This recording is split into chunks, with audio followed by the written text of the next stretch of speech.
So it sounds like it's a way of generating story, somewhat. Is that right? It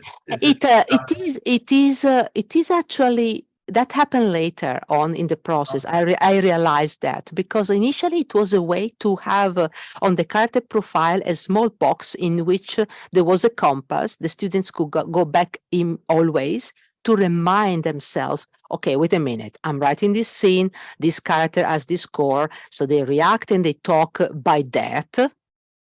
Leave it then the pattern of speech and everything that one can create, but their reaction is that, and then the paradox kicks in and can create conflict, can create anxiety, anything.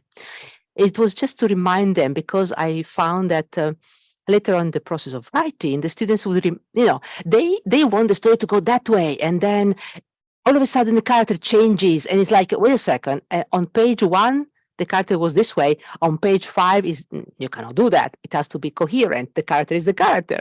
And so it was a way to remind them, try to remember you decided that because, right? You know why.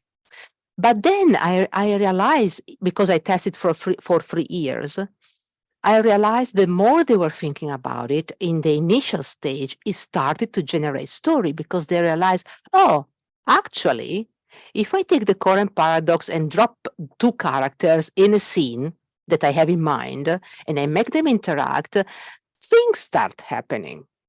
I can see that things can go differently. And then the third thing that happened quite recently, because thank you, Paul. We are using your book about the science of screenwriting.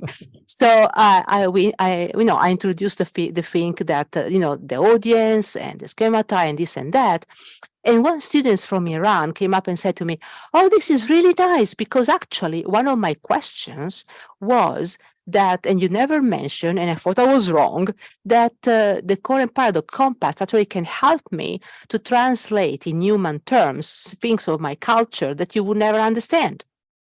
And my audience would understand, but you would not understand. But I want to tell a story about that thing, So maybe it helps in different kind of stages accordingly to what the students is looking to translate. And that was actually the goal, to allow also the international students to have a more open arena to create characters that they have a brain, you put them into the culture, and then you build the character brief in a way that speaks your language, but we understand it on a human level, because we are all caring, rational, positive, negative, all those things that human beings are born with, these general qualities, right?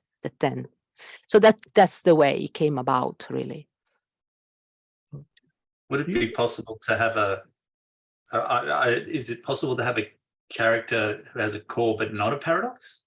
I'm just curious. Is it? Well, yeah. Okay. If I have to answer, two answers. Okay.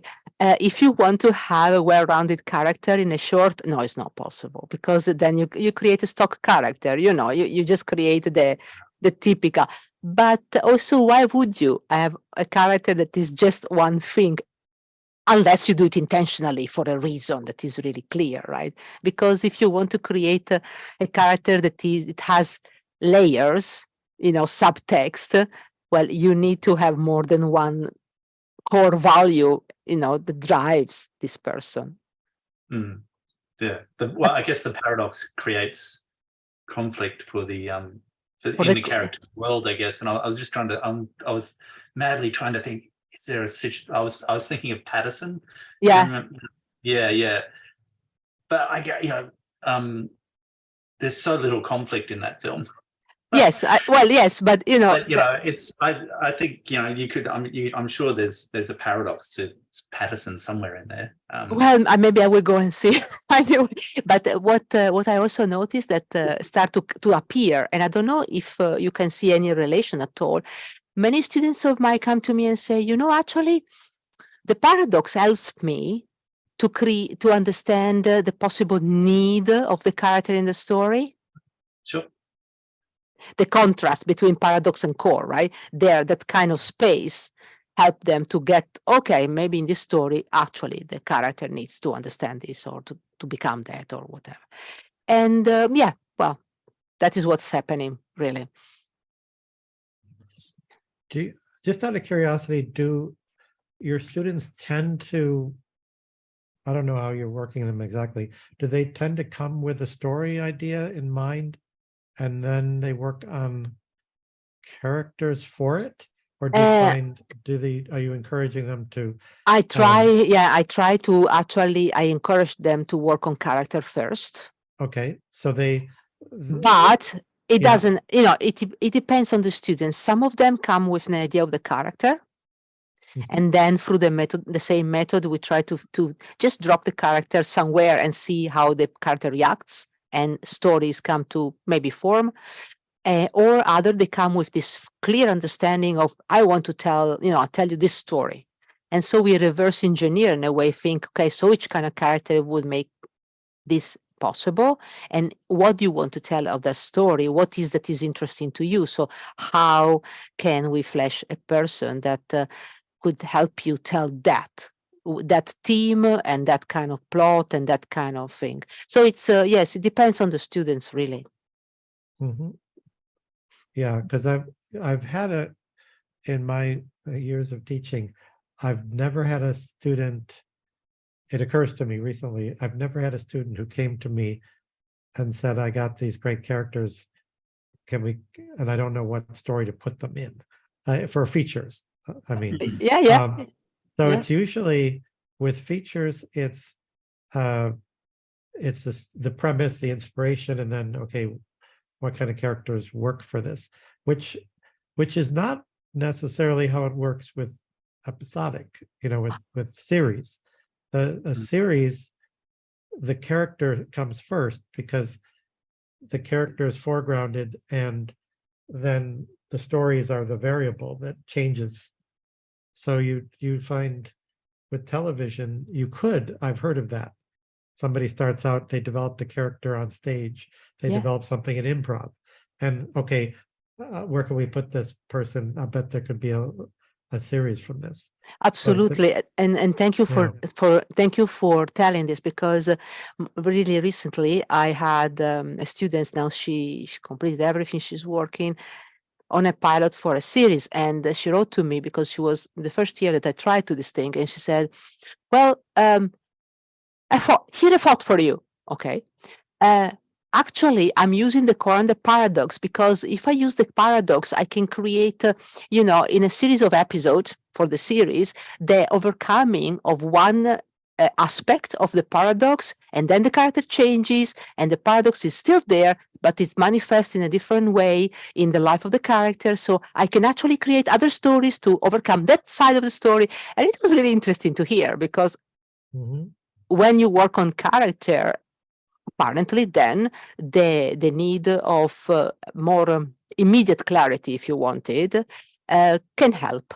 So yes, and in my case, one students in these 5 years I'm teaching screenwriting, because only 5 years, came to me with a character, really. Interesting. One. All the others was like, yeah, whatever. But when it becomes episodic, or also a couple of students now they want to do some little, mini series, web series, basically. I noticed that in that case is paramount. It's about character, of course. So yes, I do agree, and thank you for raising this. This is really interesting. Yes. Okay. All right. Patrick or Lilian or anybody who has not said anything, it would be really nice to hear you. Well, I can say a few words just as a testimony of my experiences. I have had students coming in with all sorts of reasons. Some of them, and some extreme cases. Some of them coming in with characters they did not want what to do with it. Put them in what stories, and how can I turn these interesting people, fictional characters, into interesting narrative. I've had at least over the last 40 years, one extreme case of a student who managed to write a fully dialogue screenplay with actions happening according to 3-act structure, rising action, falling action, and what have you, without having thought one single moment about the character. I've had students coming in wanting to write about social injustice or about some other theme, not having thought about characters or settings or actions or whatever. So I think ideally, probably then the trainer or the coach or the teacher is prepared to tackle or to deal with all these very different starting points, and then somehow to guide, the learning curve and the practice